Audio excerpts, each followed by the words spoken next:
So this is a core exercise called band leg lowering. And I'm going to show you the band leg lower, and then I'm going to show you all of the regressions. Normally I start with the easiest exercises and show the progressions, but I think it'll make a little bit more sense if I show the most difficult one first. You're going to lay on your back, and you actually won't use the band despite the name. You're going to lay on your back, both of your legs up in the air.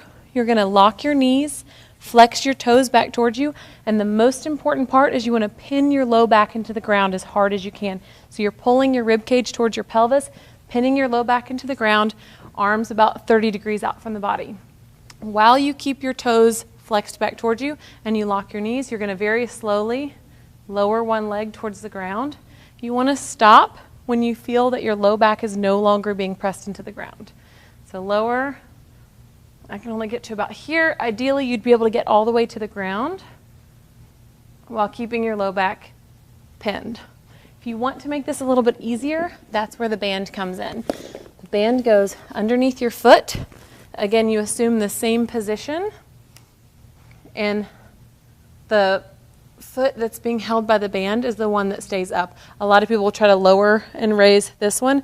That's just incorrect. So you'll lower and raise the foot that's not being held by the band.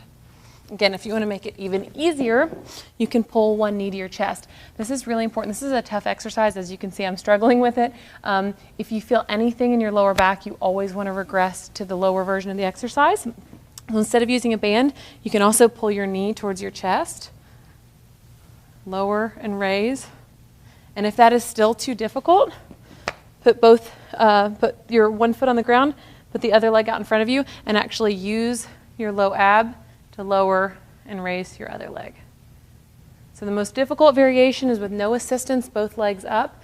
To make it a little bit easier, you can put a band around your foot. To make it even easier, pull one knee to your chest.